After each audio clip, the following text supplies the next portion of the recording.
Et puis nous nous retrouvons avec deux auteurs, comme je vous disais au début de cette émission. Il y a Leïla, bonsoir. Bonsoir. Et Olaf. Bonsoir. Alors, chers amis, vous venez de nous donner deux ouvrages, je le disais tout à l'heure, considérables. Alors, les auditeurs les plus fidèles vont sans doute me reprocher de ne présenter que des ouvrages considérables et indispensables. Oui, c'est vrai. Et que voulez-vous, on a le choix, par conséquent, on l'exerce. Et là, Leïla vient de donner un livre remarquable, Les 3 visages du Coran. Alors vous faites, Leïla, une analyse, avant de détailler bien sûr tout ça, vous faites une analyse assez complète du texte du Coran. Une analyse scripturaire. Scripturaire, voilà. Scripturaire, ouais. Alors on reste dans un travail universitaire. Et de synthèse surtout. Mais de synthèse. Voilà. Et c'est ce qui est fort intéressant dans votre livre, c'est que parmi une foule d'études remarquables par ailleurs, on se perd un peu, on n'a pas toujours la mémoire efficace pour pouvoir parler autour de soi, pour pouvoir voir convertir dégager des idées maîtresses. Des idées maîtresses. Elles sont dans ce livre. Voilà. Alors comment avez-vous procédé ? Parce que c'est un travail immense. Oui, c'est un travail immense. En fait, au départ, on m'avait demandé, parce que je viens du monde musulman, j'ai vécu 15 ans dans un pays musulman et j'appartiens à ce monde par le biais de ma belle famille. Et donc, on m'avait demandé de faire une conférence sur le Coran et le Christ. Et donc, je ne savais pas au départ sur quoi j'allais me baser. Et je suis tombée sur les travaux du père Galèze. Et pour moi, ça a été ma seconde révélation. Ma première révélation, ça a été ma conversion au Christ en terre d'islam. Et ma seconde révélation, c'était les travaux du père Galèze, parce que ce qu'il disait sur le Coran, je voyais autre chose que tout ce qu'on m'avait déjà dit et tout ce que j'avais cru savoir. C'est-à-dire que derrière le Coran, il y a un texte en souffrance.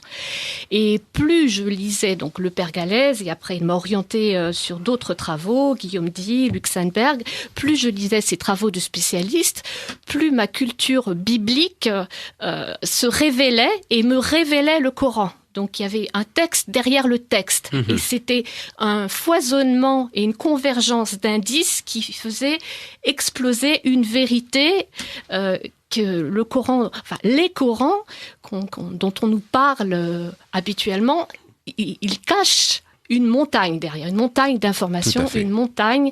Il y a une révélation derrière ce texte, mais une révélation pas dans le sens biblique, mais divine, mais une révélation d'une supercherie et d'une construction historique, enfin une construction a posteriori d'une histoire de l'islam qui est complètement fausse et à découvrir. Et donc, je pense que... Eh bien, on va tenter de la découvrir. Alors, vous parlez du père Galèze. Faut-il, sur cette antenne, parce que le père Galèze est venu souvent s'exprimer ici, bien évidemment, faut-il rappeler qu'il s'agit du père Édouard-Marie Galèze, qui est l'auteur du Messie et son prophète, en 2 volumes, 2 tomes. Je crois que ça a toujours été publié comme ça. En tout cas, moi, j'ai la première mouture. C'est bien les 2 tomes.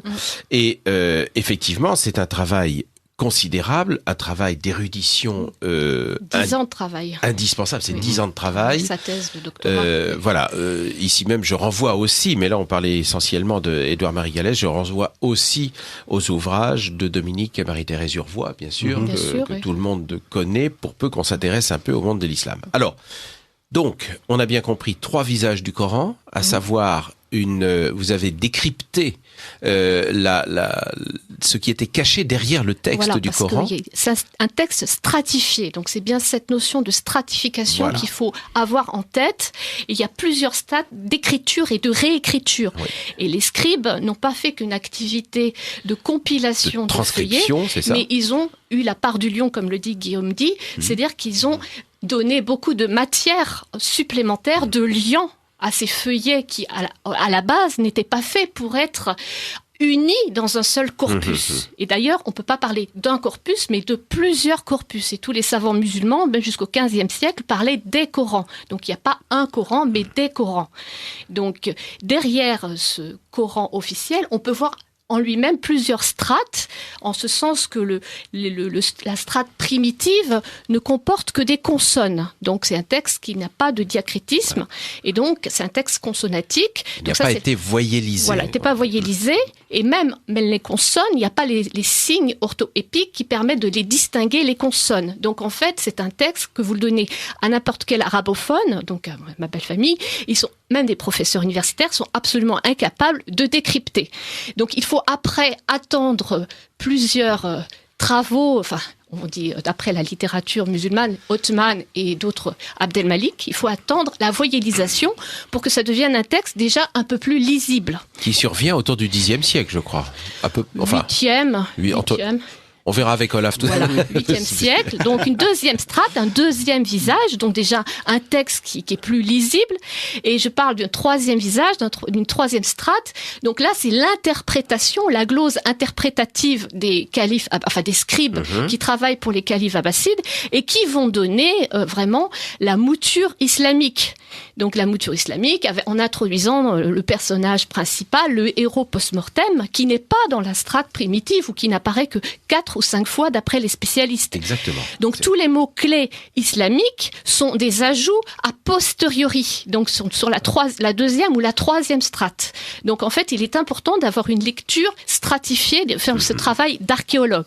Et donc il y a énormément de chercheurs, donc je lis tout ce que les chercheurs trouvent et sortent sur cette stratification, parce qu'il y a même des chercheurs allemands qui disent que la strate la plus profonde est une strate chrétienne, donc c'est une strate d'hymne chrétienne, donc Lulling. Donc, bon, alors, est-ce que c'est vrai, est-ce que c'est pas vrai? Mais en tout cas, c'est des hypothèses. Judéo-nazaréenne. Voilà. Enfin, je veux pas dévoiler votre sujet que vous allez traiter dans un instant. Mais... Donc, on trouve après, même n'étant pas spécialiste, mais connaissant bien la littérature biblique et parabiblique, ça saute aux yeux qu'il y a tout un tas de corpus empruntés chez... à la fois de la littérature, on va dire, judéo-chrétienne. C'est ça. Judéo-chrétienne, mais du 3e, 4e, 5e siècle après Jésus-Christ. Et parfois plus qu'emprunté, parce qu'il y a aujourd'hui, on dirait du copier-coller, ou presque. Oui, les philologues ont remarqué, par exemple, que le personnage de Alexandre le Grand, c'est l'emprunt le plus visible. C'est un emprunt total d'une légende d'Alexandre, un ouvrage commandité en 629 par Héraclius. Et donc, c'est, d'après le philologue Guillaume Dix, c'est l'élément, la sourate qui va nous permettre de dire que la datation actuelle des savants islamiques est complètement fausse. Parce que si il y a des sourates qui sont écrites après 629, Mohammed étant mort en 632, donc il remet en question toute la chronologie qui est actuellement admise par les savants musulmans et admise aussi par la plupart des chercheurs coranologues qui se sont basés un peu béatement, un peu religieusement, ils se sont calqués sur le discours islamique. Donc en fait, les chercheurs remettent en question complètement cette chronologie d'écriture et disent que c'était bien des textes différents qui ont été assemblés, mais a posteriori, dans un but différent du but initial. Exactement. Voilà, c'est essentiellement ça, le message, quand on décrypte le corpus coranique à la lecture de la littérature biblique et parabiblique.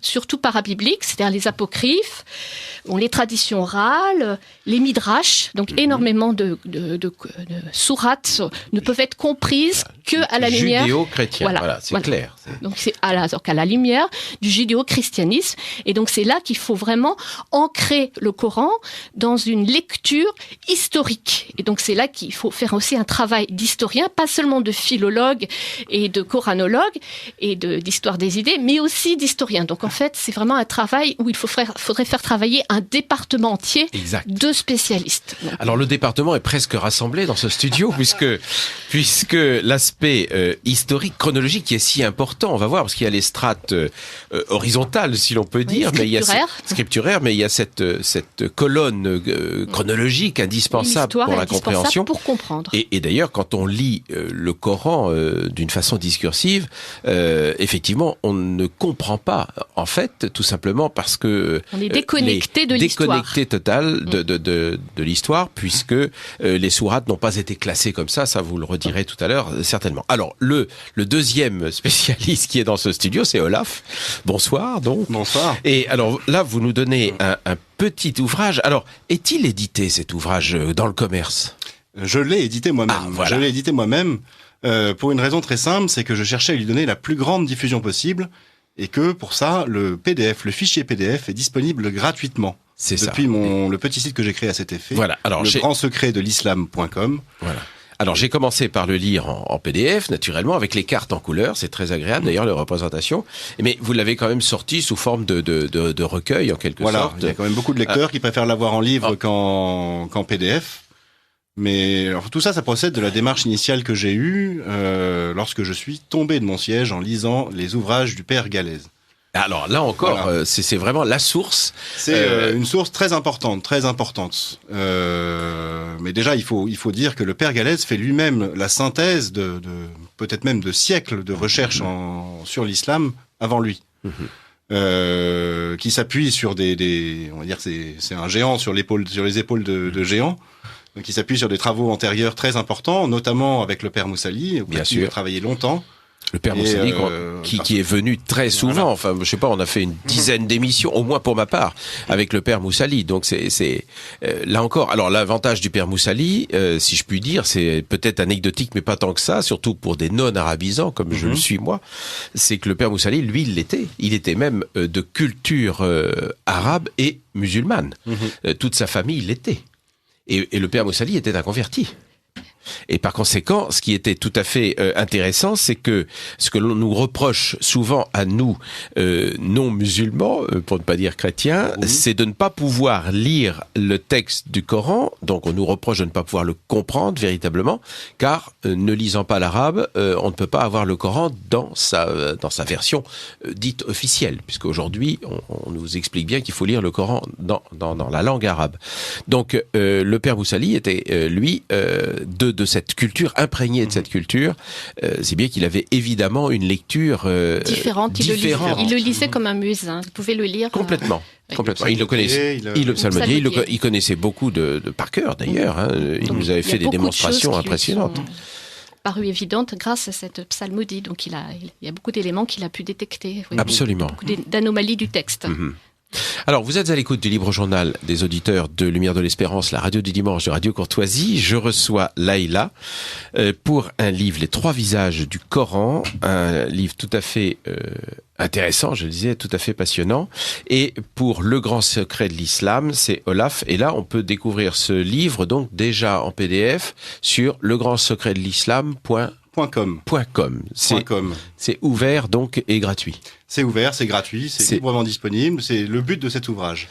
Alors, je parlais de mon étonnement quand j'ai découvert les ouvrages du père Gallet. D'accord. Ce qui m'a frappé également, c'est que ces ouvrages sont d'un très haut niveau et relativement peu accessibles au grand public. Exact. Les découvertes qui sont présentées sont sous forme thématique. On fait appel à des sources d'une grande érudition. Et la perspective globale ne se dégage pas à la première lecture. Et quand j'ai lu ces ouvrages-là, je me dis mais c'est pas possible. Ce qui est raconté dedans est tellement important qu'il faut que le grand public le sache.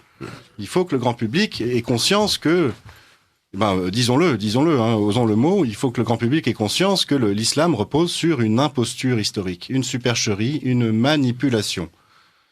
Et c'est un événement quand même de portée considérable. Ça va changer pas mal, je pense, la physionomie du monde, la physionomie de notre pays. On a en ce moment, par exemple, beaucoup de déclinologues ou de sonneurs d'alarme qui s'inquiètent des actes des uns et des autres. Qu'est-ce qui va se passer quand les musulmans, petit à petit, commenceront à prendre conscience que leur religion est fondée sur une manipulation ? Je pense que c'est déjà un petit peu le cas pour certains. Et on va voir dans les développements des années à venir certainement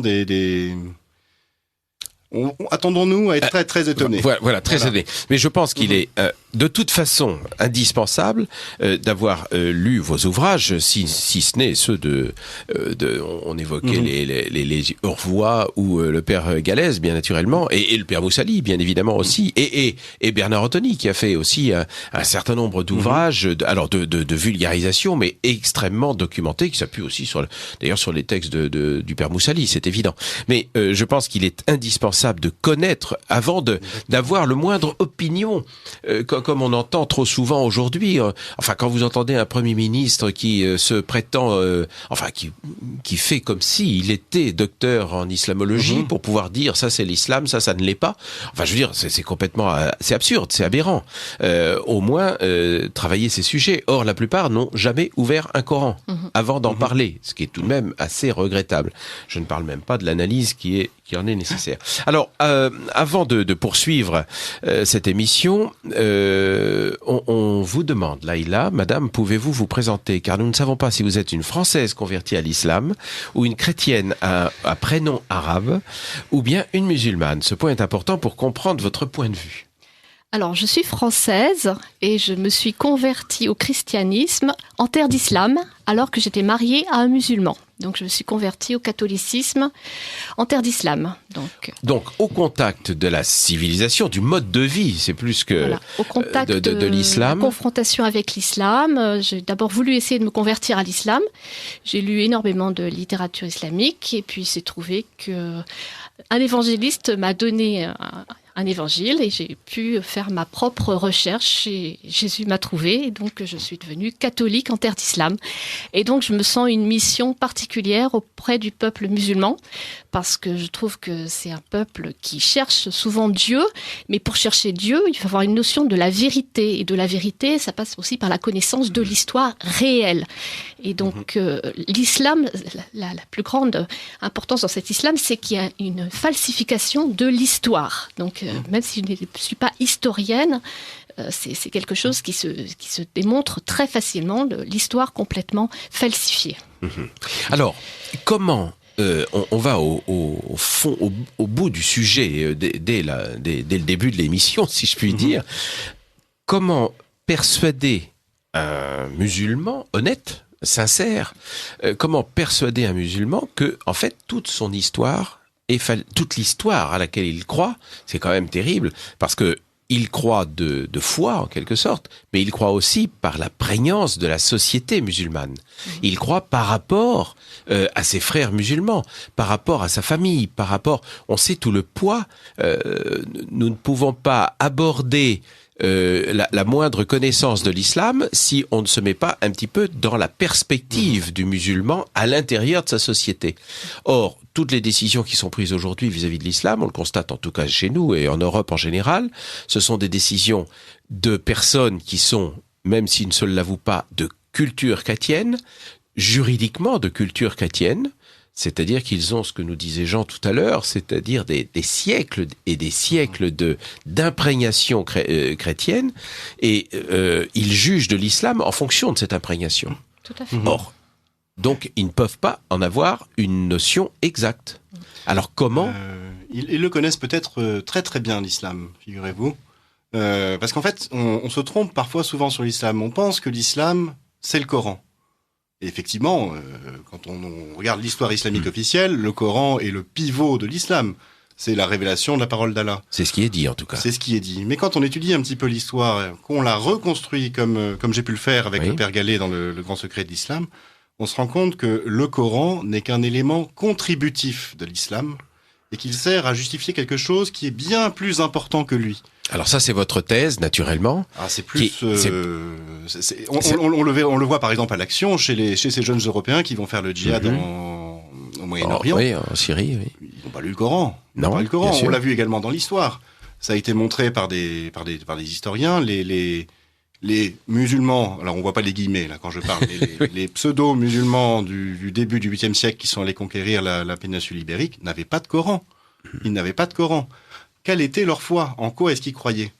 Eh bien, ils croyaient constituer la meilleure des communautés. C'est ça. Ils se croyaient choisis par Dieu pour établir son royaume sur terre. C'est ça, en fait, l'islam. C'est le projet, par nature impossible, d'arriver à éradiquer le mal du monde. Donc, c'est un projet fou. C'est un projet fou. Il faut le comprendre. Pour que ce projet puisse, on va dire, s'instiller dans les consciences, il faut que se bâtisse une forme de surréalité chez les musulmans. C'est plus ou moins fort selon, on va dire, l'imprégnation. C'est-à-dire que on va croire les légendes islamiques. Elle est là, la surréalité. Ces légendes ne sont pas réelles. Elles disent, par exemple, que le musulman est au-dessus des autres. On a déjeuné tout à l'heure chez une convertie issue de l'islam. Je lui ai posé la question. Alors, quand tu étais musulmane, qu'est-ce que tu pensais des chrétiens? C'était mes ennemis. Tu te pensais meilleur qu'eux? Oui, j'étais au-dessus d'eux. Voilà en fait ce qu'apporte l'islam. Voilà, on va dire l'immense pouvoir d'attrait de l'islam. Il fait du musulman une personne supérieure, appelée à accomplir le plan de Dieu. Et c'est pour ça que des jeunes Européens vont partir faire le djihad. Alors, ces jeunes dans l'islam qui partent parce qu'ils sont supérieurs aux autres et désignés par Dieu pour accomplir son plan, est-ce qu'il n'y a pas une autre religion, le peuple élu, qui a également cette prétention? Et c'est là qu'on voit une certaine parenté. Eh bien voilà. C'est là, on y vient. Le messianisme est bien exactement, un fruit du judaïsme. Exactement. Le messianisme, exactement, ça je m'en suis rendu compte en travaillant avec le père Gallès, qui est un grand spécialiste du sujet, c'est un fruit du judaïsme matiné d'idées chrétiennes complètement dévoyées. Et pour ça, en fait, il faut faire un peu d'histoire des idées et comprendre quelle est la grande nouveauté qu'a apporté Jésus et, on va dire, la prédication de ses apôtres dans le monde. Jésus, il arrive dans un monde qui fonctionne un peu de manière cyclique, où on considère que le bien et le mal se succèdent. On a foultitude de mythes cycliques, avec le bien, le jour qui succède à la nuit, les saisons qui se succèdent. Le mal est compris dans le bien est compris dans le mal. Et les hommes ont appris plus ou moins à vivre avec le mal en le prenant comme un donné. Et Jésus arrive en disant, mais non, le mal, on peut s'en délivrer. Il y a la possibilité d'être sauvé du mal, il y a un salut. Et c'est une nouveauté absolument radicale dans le monde païen de l'époque. Alors, c'est une nouveauté qui était déjà préparée par la religion juive, d'une certaine manière, avec ses lois de pureté, ces règles de séparation du juif et du non-juif, qui préparaient déjà cette vision d'un monde possiblement délivré du mal.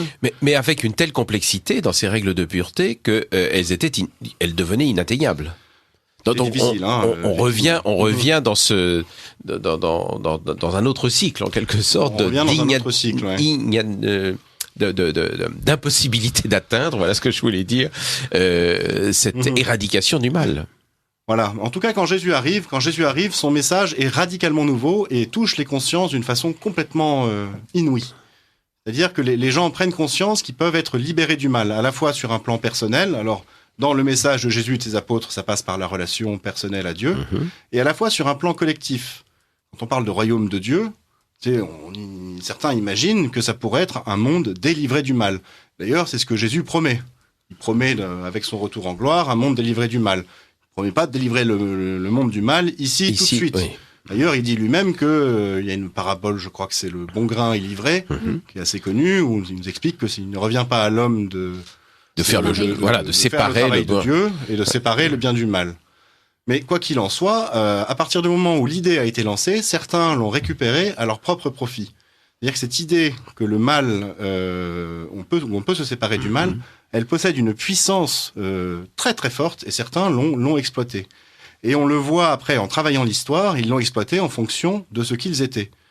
Alors les premiers à l'avoir exploité, ce sont certains juifs, on peut dire judéo-chrétiens, mais assez hérétiques, qui n'ont voulu voir dans cette idée de se délivrer du mal que des choses très très terrestres. Ils étaient travaillés par exemple par l'idée de la venue d'un messie politique, un messie roi, un messie qui restaurerait le royaume d'Israël. C'est l'entrée du Christ dans Jérusalem. Voilà, c'est l'entrée du Christ dans Jérusalem, Hosanna, béni soit celui qui vient au nom du Seigneur.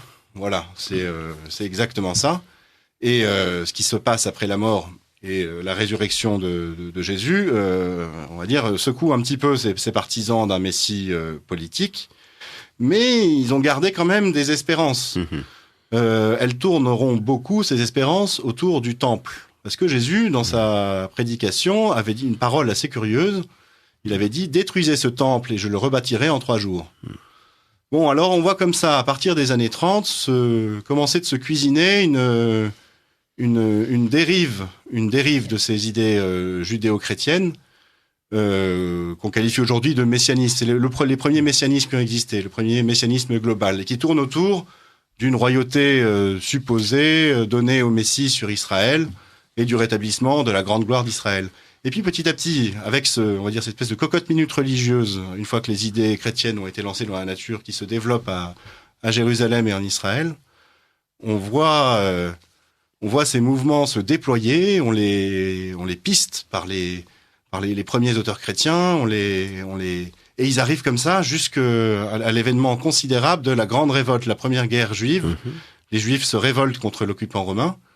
Alors, il y a beaucoup de choses à en dire, mais il se passe un événement terrible pour les Juifs. Le temple est détruit. Alors, Flavius Joseph dit que c'est par accident. Il n'empêche que le temple est détruit. Et là, on voit la prédication de Jésus. Détruisez ce temple et je le rebâtirai en 3 jours. Alors, à l'occasion du siège mené à Jérusalem, les Romains menant le siège autour de Jérusalem ont demandé aux non-combattants de s'enfuir et de quitter Jérusalem. Donc il y a toute une troupe de judéo-chrétiens, de juifs chrétiens, plus ou moins chrétiens d'ailleurs, qui quittent Jérusalem. Tout ça, c'est hallucinant. Tout ça, c'est une enquête qu'on mène et on en trouve les traces dans les textes anciens. Oui. Ils quittent Jérusalem, ils se souviennent de la prédication de Jésus qui parlait de Jérusalem encerclée. Ils quittent Jérusalem, ils vont se réfugier sur les hauteurs du Golan, les plateaux du Golan. Et alors que le siège est levé et que le temple est détruit, on va dire que les judéo-chrétiens, vraiment chrétiens, reviennent à Jérusalem, mais certains restent sur le plateau du Golan. Et là, ils consomment leur rupture avec le groupe judéo-chrétien. Pourquoi est-ce qu'ils restent ? C'est qu'ils attendent que Jésus vienne reconstruire le temple. Détruisez ce temple et je le rebâtirai en 3 jours. Et ils se disent, Jésus va revenir, terminer le travail qu'il n'avait pas pu faire en tant que messie politique. Il avait été empêché par les autorités du temple, par la foi malsaine des pharisiens, par exemple. Donc eux se disent, Jésus va revenir. Et petit à petit, en restant comme ça à l'écart, en ruminant leur messianisme, ils en viennent à se dire qu'ils vont prendre la place de Jésus et reconstruire le temple même pour le faire revenir. Et le faire revenir, ça veut dire, ça y est, c'est bon. C'est le Messie politique d'Israël qui va revenir. Il les nommera généraux de son armée. Il fera d'eux les nouveaux seigneurs du monde. Et petit à petit, ce groupe va commencer comme ça de se donner un corpus politico-religieux que l'on piste à travers l'histoire, au travers des pères de l'Église qui les ont dénoncés comme des hérétiques. Saint Jérôme, par exemple, Eusèbe, Épiphane dans le Panarion. C'est étonnant, on les piste comme ça et on en trouve des traces archéologiques, on trouve leur puisqu'en fait il faut dire tout d'abord que ces gens s'appelaient eux-mêmes Nazaréens. C'est ça. Nazaréen, c'est le qualificatif que se donnaient initialement les chrétiens du temps de Jésus, mais les chrétiens se sont très très vite appelés chrétiens, c'est-à-dire messiens, et non pas nazaréens, à partir du moment où ils ont donné un nouveau sens au mot de nazaréen, voilà. Au mot de Messie. Oui. Et donc ceux qui ont refusé, on va dire, la messianité chrétienne de Jésus, ont gardé ce sobriquet nazaréen pour eux. Et c'est comme ça que les pères de l'Église les ont dénoncés, et puis également sous d'autres appellations. Ni juif, ni chrétien, totalement juif et totalement chrétien, voilà. C'est ce qu'ils disent Épiphane sur les Nazaréens. C'est ça. Ouais. Alors, c'est comme ça qu'ils se voient. Alors, je vous interromps un instant dans cette explication fort intéressante, parce que plusieurs auditeurs nous disent, je lis un message, mais le sens est le même pour beaucoup, les Juifs auraient inventé la religion musulmane pour éradiquer le christianisme. Peut-on qualifier l'islam de secte ? Est-il vrai que l'islam est une religion créée par les Juifs pour contrecarrer la chrétienté ? C'est-à-dire que on sent que c'est un un souci, presque un leitmotiv, etc. Et puis alors également une auditrice qui nous dit jusqu'en 630. Alors pourquoi avant Jésus-Christ ? Je crois que c'est plutôt après d'ailleurs. C'est plus logique. Les musulmans étaient chrétiens, il faut leur dire. En tout cas, ils étaient, voilà, les Arabes, c'est ça, judéo, la péninsule arabique, elle était en passe d'être complètement christianisée, bien évidemment. Ça, c'est l'abbé qui le dit. Mais je crois qu'il faut redéfinir le terme de juif. Oui, c'est important parce que lorsqu'on parle de judéo-nazaréens, ils sont d'ethnie juive, mais ils n'ont pas la religion des juifs rabbiniques. Voilà. Après la réforme talmudique de la fin du 1er siècle, et puis qui se continue après je crois que c'est à Yavne au début, puis après à Babylone. Alors aujourd'hui, on a un regard rétrospectif sur l'histoire, où on qualifie de juifs tous les juifs de l'époque, et on veut y mettre le même sens que ceux des juifs rabbiniques d'aujourd'hui, qu'on trouve dans les synagogues du Marais. Non, il faut reconnaître une complexité à l'histoire du peuple juif. Il y a eu des juifs chrétiens en très grand nombre, en très très grand nombre, au premier chef Jésus et les apôtres. Bien sûr, absolument. Il y a eu après des juifs rabbiniques, issus de la mouvance pharisienne. Il y a eu des juifs qui ont suivi le parti des Sadducéens. Il y a une petite controverse il n'y a pas très longtemps. On dit qu'ils ont fondé ou contribué à fonder l'Empire khazar en Crimée. Enfin, donc il y a une complexité du mouvement juif et qu'on peut pas ramener tout ça à une forme d'homogénéité qu'on décrète a posteriori. Et donc, en aucun cas, on ne peut parler d'une fondation de l'islam par les juifs, et encore moins d'une fondation à dessein pour détruire le christianisme. Il n'empêche que des travaux très récents, parce qu'il se passe des choses après le Père Gallet, des travaux très récents, je pense à Jean-Jacques Walter, qui a publié une thèse très très importante, qui s'appelle « Le Coran révélé par la théorie des codes », où pour la première fois, on a soumis le texte coranique à une étude informatisée systématique. Ça n'avait jamais été fait dans toute l'histoire. Jamais. Alors, on l'a fait pour les évangiles, par exemple, on l'a fait pour la Bible. On le fait, par exemple, sur des œuvres de Shakespeare, où ça permet de dire que la pièce Édouard III, dont on savait pas tellement s'il fallait lui attribuer, si c'était lui ou Marlowe, eh bien, en fait, c'est plutôt du Shakespeare. Bon, en tout cas, lui, il l'a fait sur le Coran, et il a montré que la première strate, cette fameuse première strate dont vous parliez, il est là. Elle n'est pas dans l'affirmation d'un monothéisme nouveau, ou même d'un monothéisme tout court, mais dans un anti-christianisme, contre l'associationnisme des chrétiens. C'est ça.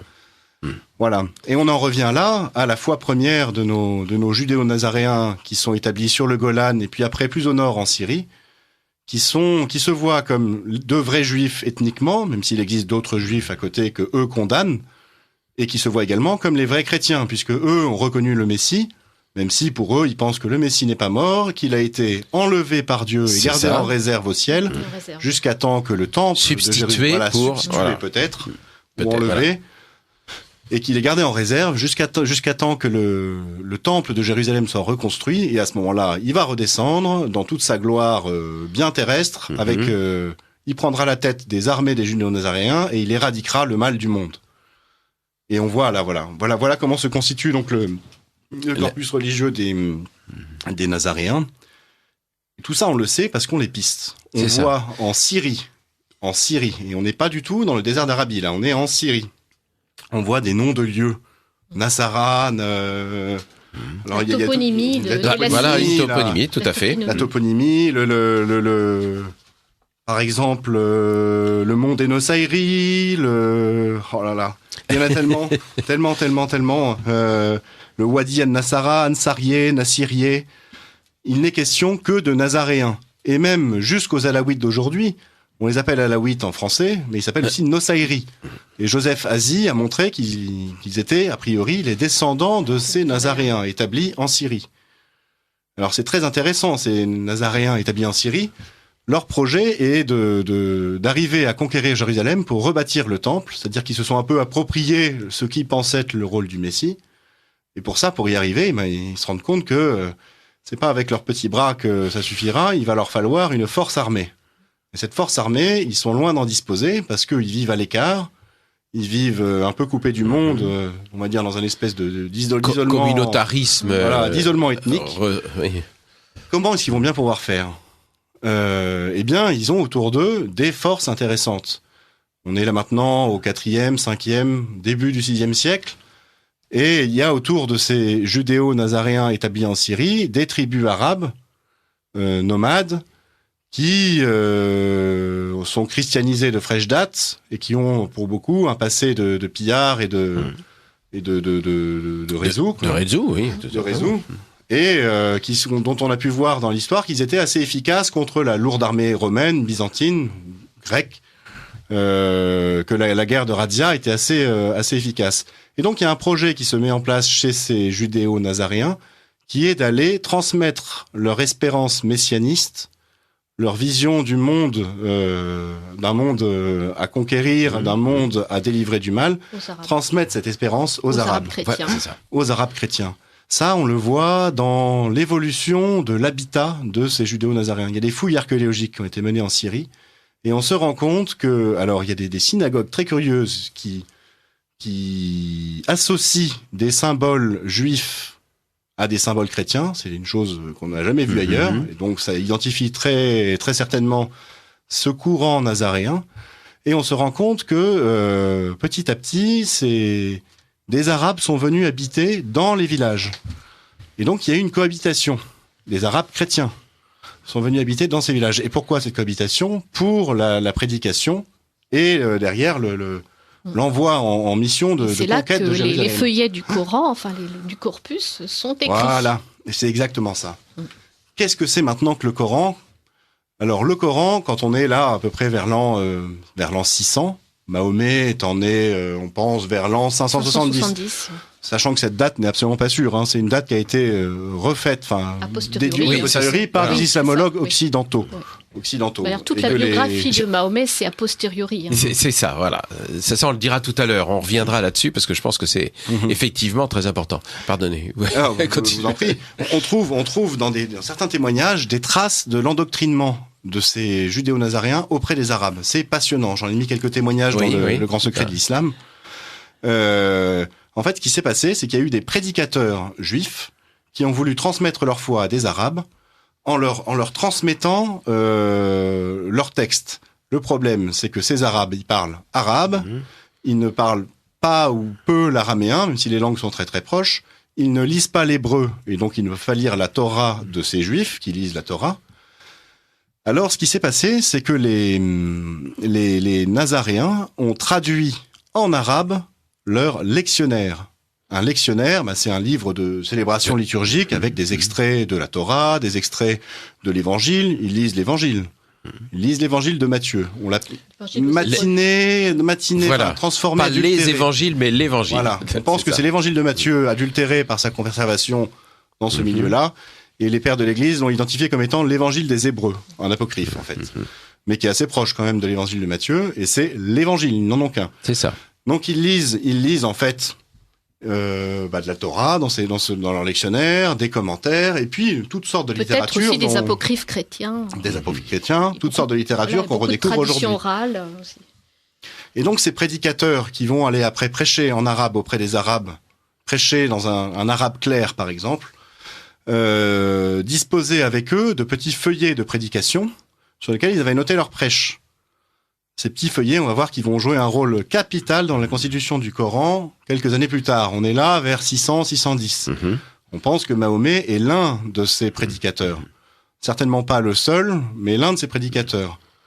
Il y a des témoignages ahurissants de juifs, par exemple, qui ont observé Mahomet prêcher et qui nous donnent, en dehors de tout contexte islamique, un témoignage des prêches de Mahomet. On en retrouve des échos dans le Coran, mais ce que prêche Mahomet n'est pas musulman, n'est pas islamique à l'époque. Et Mahomet avait un secrétaire.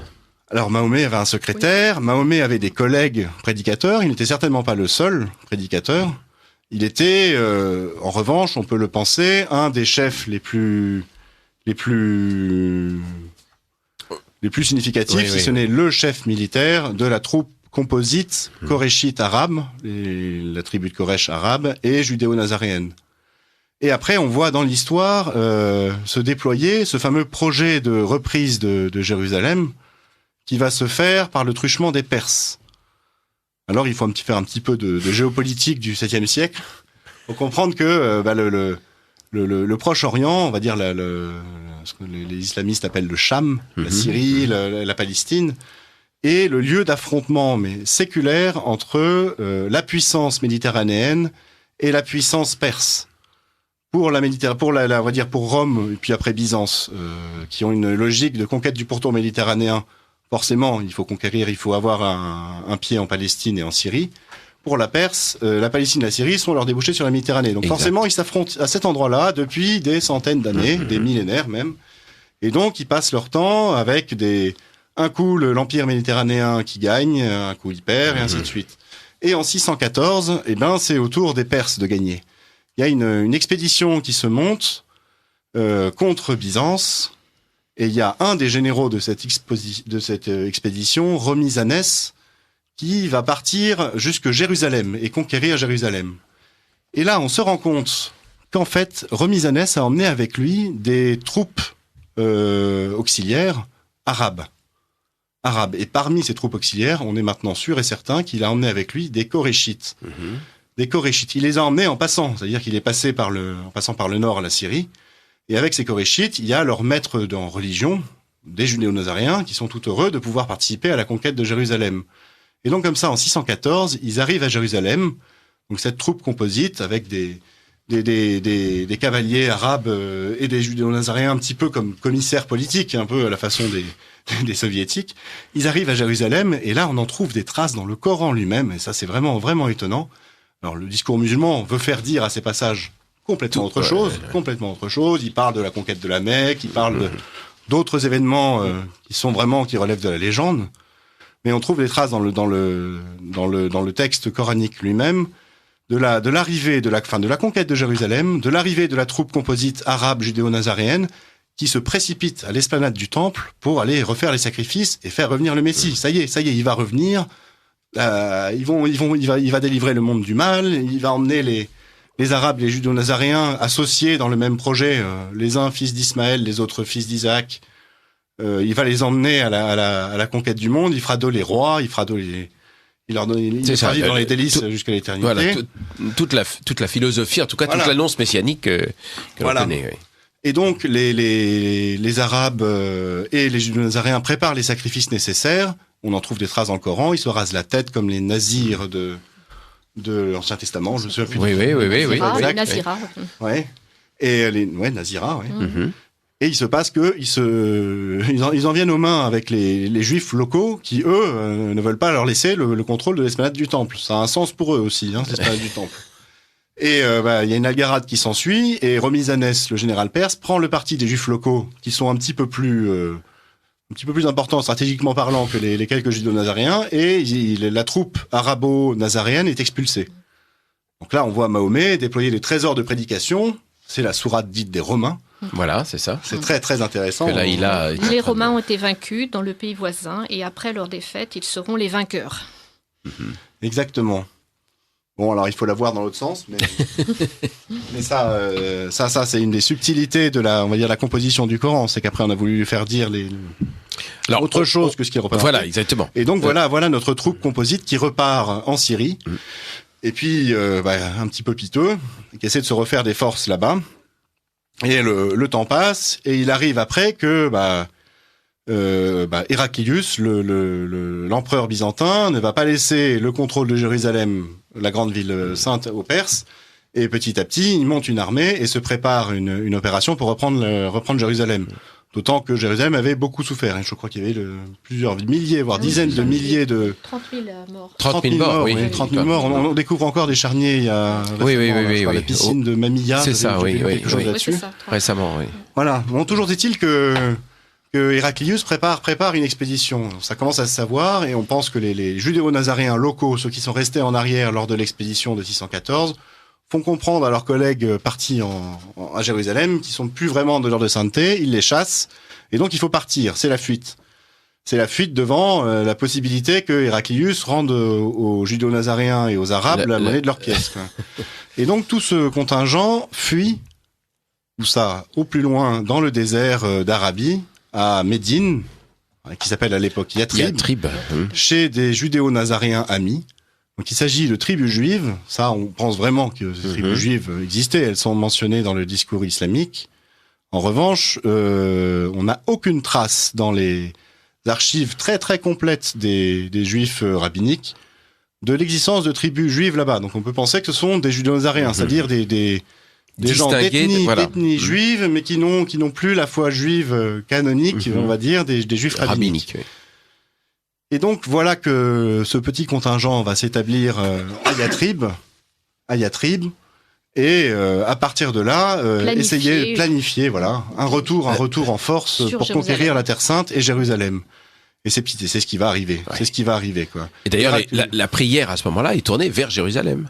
Mais la prière est tournée vers Jérusalem. Tout à fait, oui. C'est-à-dire que, et là on le verra en discutant un petit peu des différentes strates du Coran. Ce sont à ce moment-là, ils sont pétris d'idées juives, d'idées chrétiennes plus ou moins dévoyées. Guillaume Di, un grand chercheur de l'Université libre de Bruxelles, il qualifie le Coran d'apocryphe chrétien. d'apocryphes chrétiens. Donc on est vraiment dans cette même culture. C'est ça, exactement. Et d'ailleurs, il y a maintenant un consensus général des chercheurs qui, à la suite du Père Gallet et de quelques autres qui l'avaient dit il y a quelques années, parlent maintenant on va dire, du milieu qui a donné naissance à l'islam comme étant une antiquité tardive, matinée d'idées juives, chrétiennes et d'hérésies juives et chrétiennes. Donc on est vraiment dans cette continuité, en fait, dans ce bouillon de culture rempli de ces idées messianistes, enfin bon. Mais si on revient un petit peu à notre histoire, on est à Yatrib, et donc là, ils se préparent. Ils renforcent leur position. Mahomet est plus que jamais le chef militaire chef de guerre, oui. Le chef de guerre de la troupe arabe, avec les maîtres en religion judéo-nazaréens qui les ont accompagnés, à qui ils ont fait allégeance. Et comme ça se préparent les expéditions. Il y en a une en 629. 629. Il essaye à partir de Yatrib de revenir en Terre Sainte en traversant le Jourdain à la façon du peuple juif. Oui. Pour donner tout un sens, en fait, à son épopée. Pour donner tout un sens à son épopée. Le sens de l'exode. Voilà, le sens de l'exode, exactement. Repasser aux mêmes endroits. Par le Jourdain. Ouais. Complètement. Et ça, il y a des traces historiques. C'est ça, des archéologiques, et puis des témoignages autres que islamiques sur cette bataille qui a eu lieu en 629 à Mouta. Et donc, on trouve des traces dans le Coran, mais aussi dans des chroniques arméniennes, des chroniques de l'époque. C'est d'ailleurs, je crois, le seul événement de la vie de Mahomet qui soit à la fois historiographiquement sûr et bien daté. Une défaite en 629 à Mouta. Or, les traces qu'on y trouve dans le Coran ne mentionnent pas. Le discours islamique ne présente pas cela comme c'est le moins qu'on puisse dire. Exactement.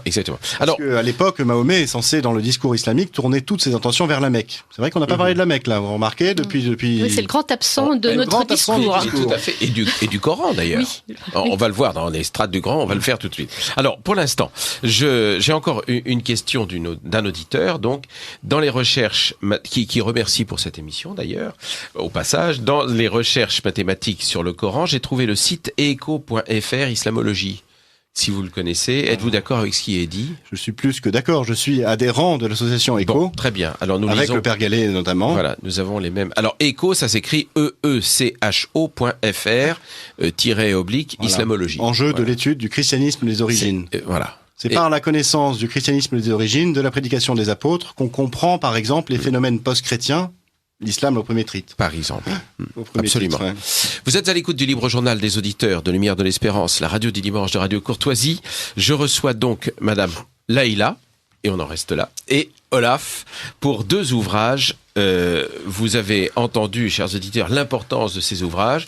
Le premier, Laïla, donc, les 3 visages du Coran, et le second, le grand secret de l'islam. C'est Olaf qui l'a écrit, et celui-ci, vous pouvez le trouver directement sur Internet en format PDF. Donc, le grand secret de l'islam en un seul mot.com, et vous aurez les 3-4 chapitres, je ne sais plus comment ça se présente, enfin, etc. C'est un grand fichier PDF. Le fichier fait 88 pages en A4. Voilà, c'est ça. Et pour les lecteurs un peu exigeants, ils peuvent également le commander en livre. Il y a le lien vers un petit livre qui fait une centaine de pages. 121 pages. Voilà, un petit bouquin format A5 qui est très très bien fait. En PDF, les cartes sont en couleur et c'est important parce que la couleur ajoute beaucoup à la compréhension naturellement. Il y a quelques liens assez amusants. Il y a notamment des cartes anciennes que j'ai pu trouver. Exactement. On trouve la présence des Koréchites en Syrie. Il y a tout plein de choses. Ouais, tout plein de choses. Voilà, c'est bien dit. Plein de surprises. Alors on revient, si vous le voulez bien, mais n'hésitez pas à vous interrompre l'un l'autre de façon à enrichir encore le dialogue.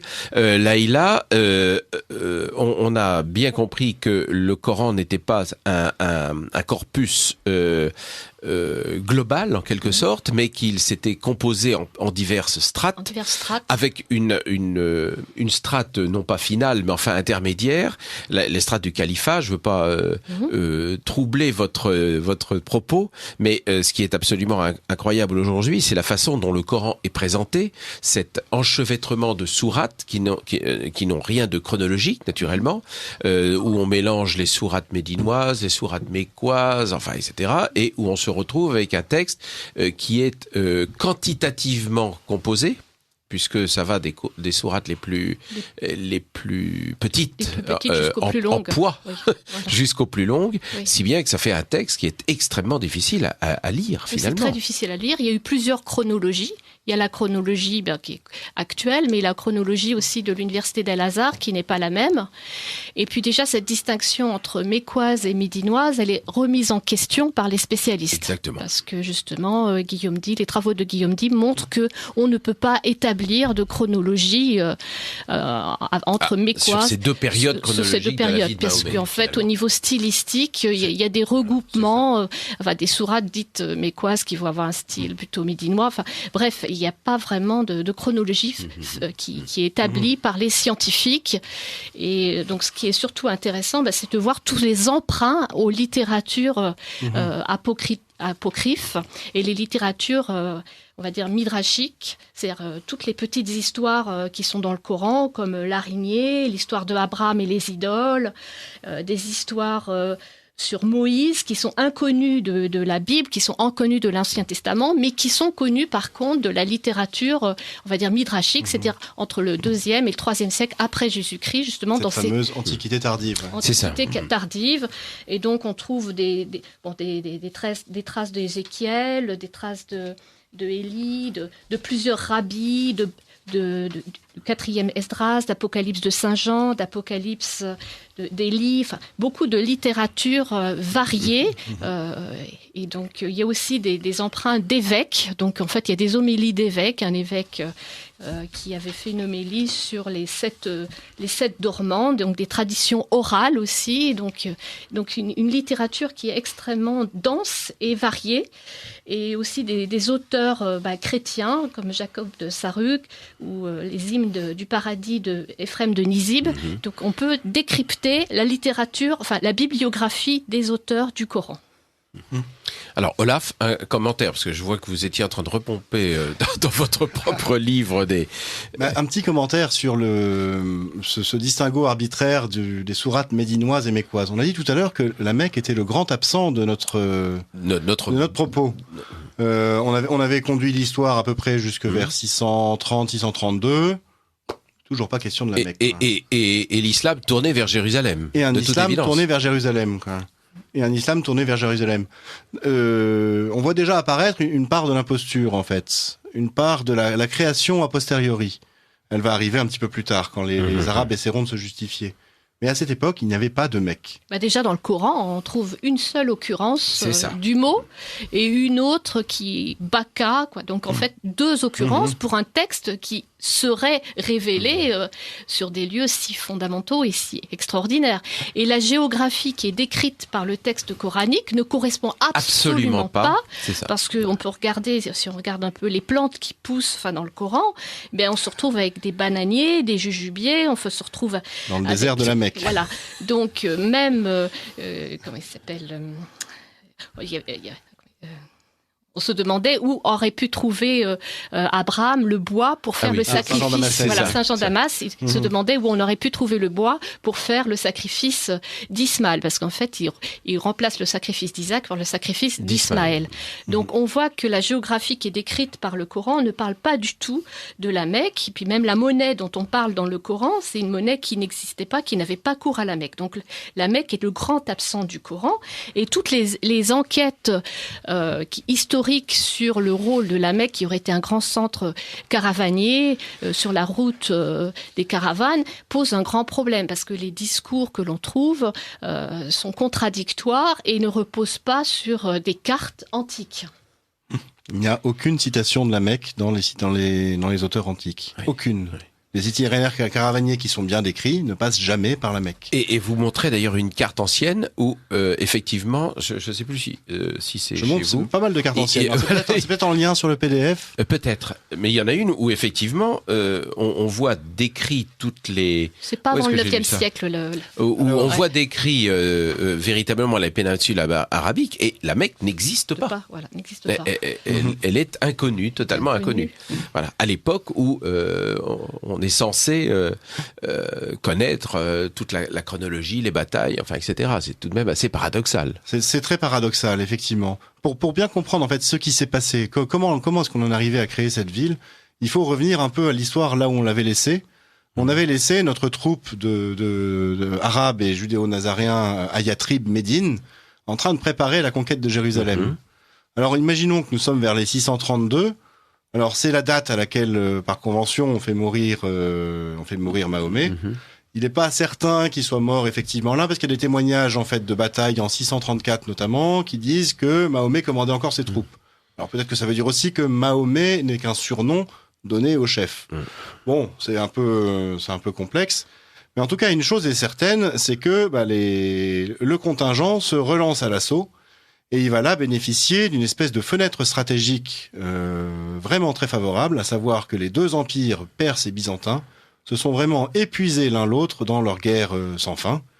Et ils arrivent, comme ça, les Arabes arrivent en balayant tout, en passant par la Syrie, en ralliant les anciens judéo-nazaréens de Syrie, et petit à petit comme ça, par l'élan du réseau, ils arrivent comme ça à conquérir Jérusalem. Le rouleau compresseur. Le rouleau compresseur, ouais.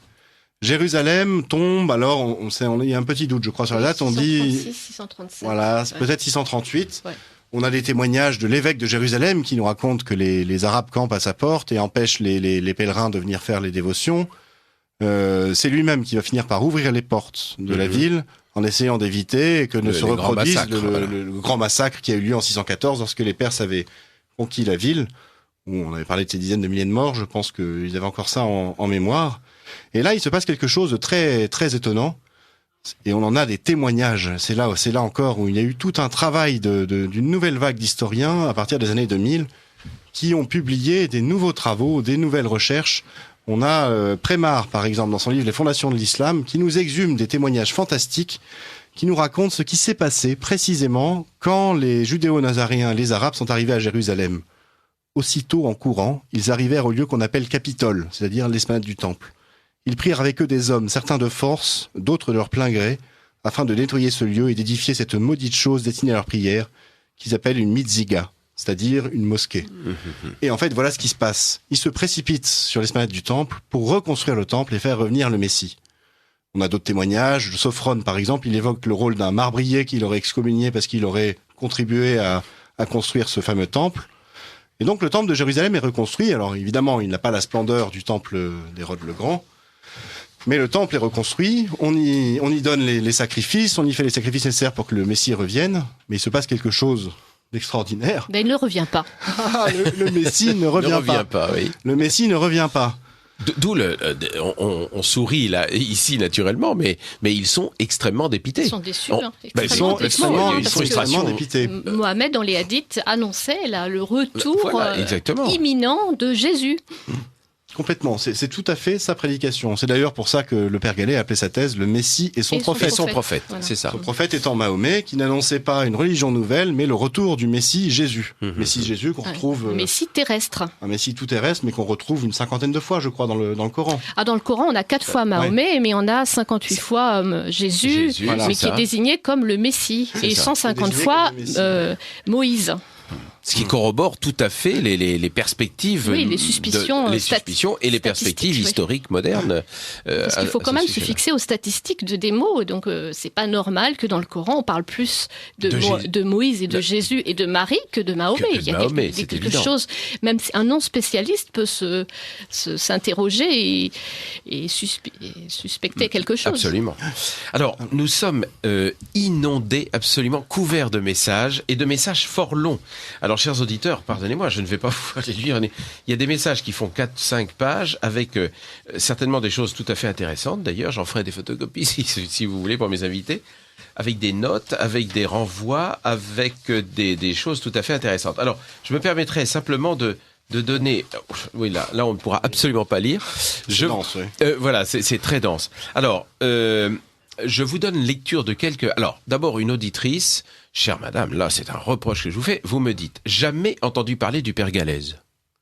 Alors, si vous vous intéressez à l'islam, il est indispensable que vous vous procuriez les 2 ouvrages, les 2 tomes plus exactement, du père Édouard-Marie Gallès, Le Messie et son prophète. Voilà. Je lui conseillerais d'aller directement sur mon site, legrandssecretdelislam.com, voilà. Parce que ce que j'ai écrit avec lui, là, c'est un travail de 2 ans. Exactement. C'est vraiment un travail de synthèse, de mise au clair de sa thèse pour la rendre accessible au plus grand nombre. Voilà. Donc, commencez par ce site, Le Grand Secret de l'Islam, qui n'est évidemment pas en contradiction, au contraire avec... j'ai travaillé avec lui. Les ouvrages du Père Gallès. Voilà. Tout tous les deux, ensemble. on a travaillé avec le Père Gallès. Même et moi, puis éventuellement, après, vous vous plongerez dans l'immense travail du Père Gallès, qui est passionnant, mais qui ne peut se lire qu'un crayon à la main. Enfin, je veux dire, c'est voilà. Alors, vers le IIIe siècle, nous dit cet auditeur, donc vers le IIIe siècle en Palestine, il a fallu un concile pour mettre au pied du mur les Juifs convertis, mais qui ne voulaient pas abandonner les rites et les fêtes juives. Ils ont donc été exclus de l'Église catholique, ils sont partis dans le désert et sont au début de l'islam. Ces chrétiens-là s'appelaient judéo-chrétiens. Oui. Voilà, nazaréens. Oui. Voilà. C'est nazaréen, c'est mieux parce que dans le Coran, ils utilisent le terme de nazaréen. Voilà, et à la fois, les nazaréens sont les amis, ils sont les ennemis. Donc on voit bien qu'il y a eu une difficulté à régler certains différends et que tous les textes n'ont pas été maîtrisés, n'ont pas été nettoyés des anciennes amitiés. Parce qu'après, il faut signaler que les Nazaréens vont être les ennemis jurés des proto-musulmans. Alors, je continue les messages. Savez-vous que les jeunes Français convertis à l'islam et qui partent en Syrie au cours de leur scolarité, savez-vous que les jeunes Français convertis à l'islam et qui partent en Syrie au cours de leur scolarité, que fait l'éducation nationale, nous demande-t-on? Bah oui, c'est effectivement. Bon, ça, c'est pas très malin d'envoyer les élèves en Syrie en ce moment. D'où vient la langue arabe que le Coran dit avoir été donné par Dieu?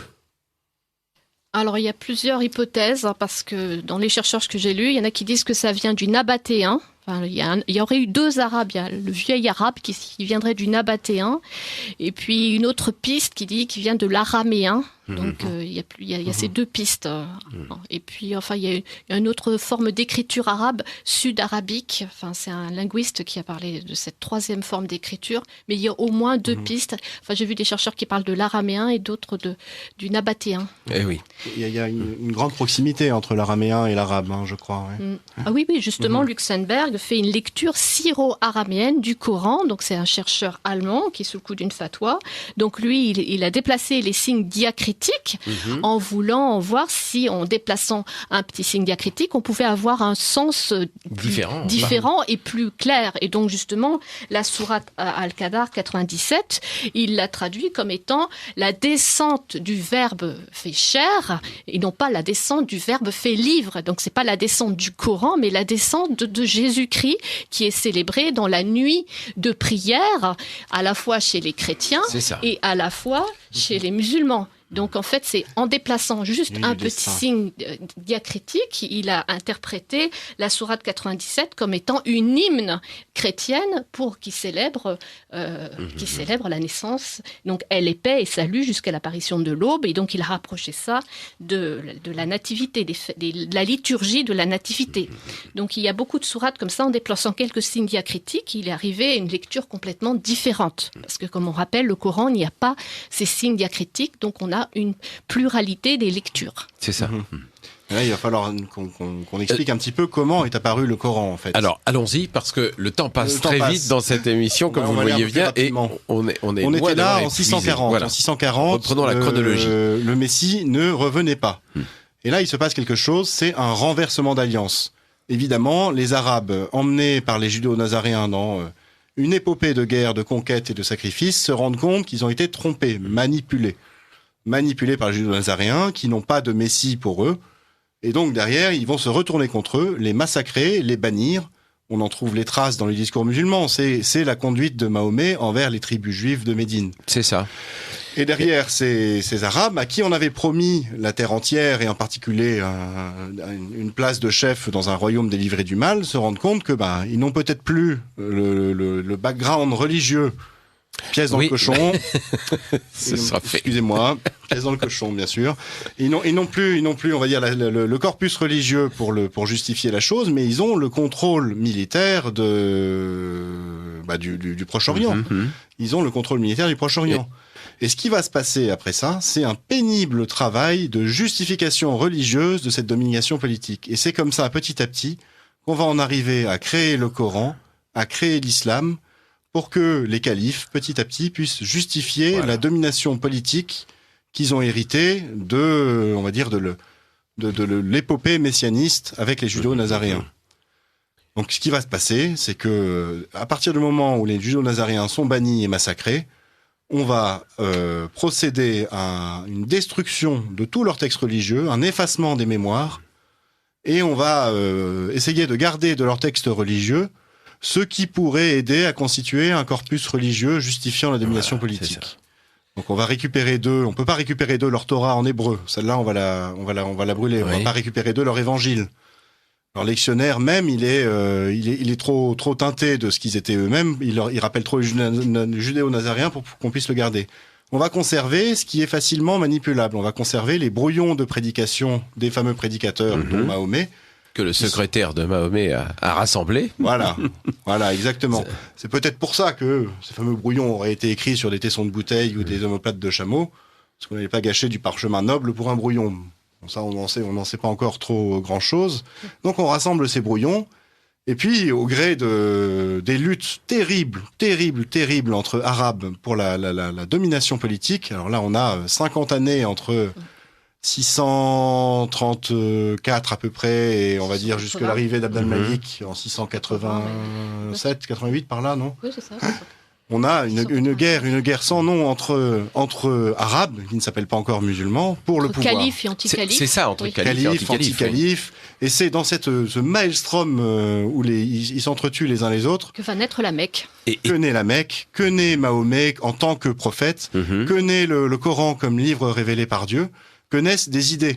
En fait, les partisans du calife vont être contestés, par exemple, par un anti-calife qui va dire « Oui, mais moi, je suis anti-calife, justifié parce que j'ai le prophète Mahomet avec moi. » Alors le calife va dire « Oui, non, mais moi, j'ai le prophète Mahomet, mais j'ai le Coran révélé par Dieu. » Et c'est comme ça qu'il y a une espèce de dialectique qui va conduire Très artificiel. Très artificiel, qui va conduire les Arabes à se construire petit à petit une religion. Et c'est Abd al-Malik qui va, donc le très grand calife Abd al-Malik, qui va fixer les bases de cette religion qui n'est pas encore l'islam, qui n'a pas encore le visage actuel de l'islam, mais qui, on va dire, en épouse un petit peu les contours. Ça, on le verra avec la construction du dôme du Rocher à la fin du 7e siècle. Le dôme du Rocher, on ne parle pas du tout du Coran. Donc c'est ça on ne parle pas encore du Coran. On ne parle pas du Coran. Il faut voir même qu'en 640, il y avait un colloque interreligieux entre un patriarche jacobite et un compagnon du prophète, et il ne parle pas du Coran. Donc en 640, le Coran n'existe pas encore. Et donc, sur le dôme du Rocher, il n'est pas de trace non plus de ce Coran. Donc en fait, c'est une construction a posteriori, bien postérieure à la mort de Mahomet.